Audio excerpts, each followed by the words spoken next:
मुंबईत झालेले सार्वजनिक मालमत्तेचे नुकसान कोण भरून काढणार? मुंबई उच्च न्यायालयाचा खडा सवाल। न्यायालयात मराठा आंदोलनाच्या निमित्तानं सुनावणी।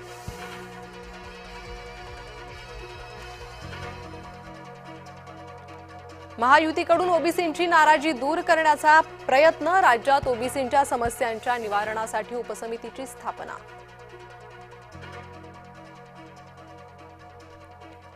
छगन भुजबळ मंत्रिमंडळ बैठकीपासून दूर। मंत्रिमंडळ बैठकीला भुजबळ अनुपस्थित। महायुतीच्या ताज्या आदेशामुळे ओबीसी नेते भुजबळ नाराज असल्याच्या चर्चा।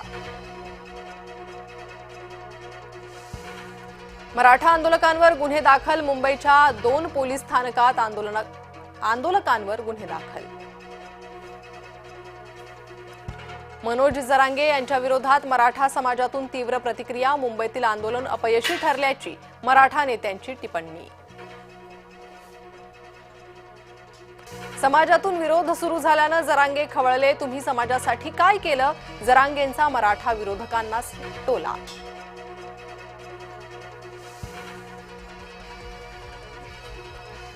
ईद ए मिलादच्या दिवशी सुट्टी द्या, काँग्रेस नेत्याची राज्य सरकारकडे मागणी। मुंबई उपचार घेण्यास जरांगेंचा नकार। जरांगेंवर पुढील उपचार संभाजीनगरमधील रुग्णालयात।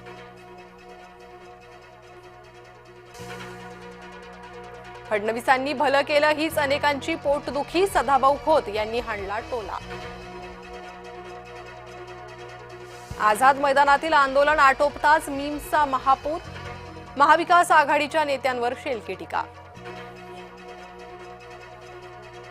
पंतप्रधान नरेंद्र मोदींना आईवरून शिवीगाळ। भाजपा आणि काँग्रेसमध्ये वाद पेटला। राजकारणात टीका सहन करावी लागते। टीका झाली पण मी विचलित झालो नाही। मराठा आरक्षणाच्या GR नंतर मुख्यमंत्र्यांची प्रतिक्रिया।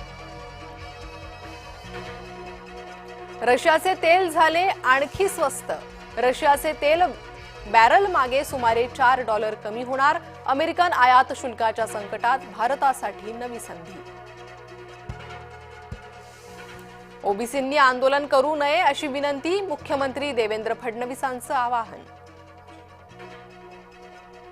नाशकात कुत्र्याला फरफटत नेलं। कुत्रा भुंकल्यानं आरोपीची चिडचिड। कुत्र्याला मारहाण करून दुचाकीला बांधून खेचलं। मुंबई गोवा महामार्गावरील वाहतूक मंदावली। माणगाव बस स्थानक ते मुगवली फाट्यापर्यंत वाहनांच्या रांगा। मुलीच्या राजकारणाला कंटाळून बापाकडून हकालपट्टी। तेलंगणाच्या राजकारणात नवी घडामोड।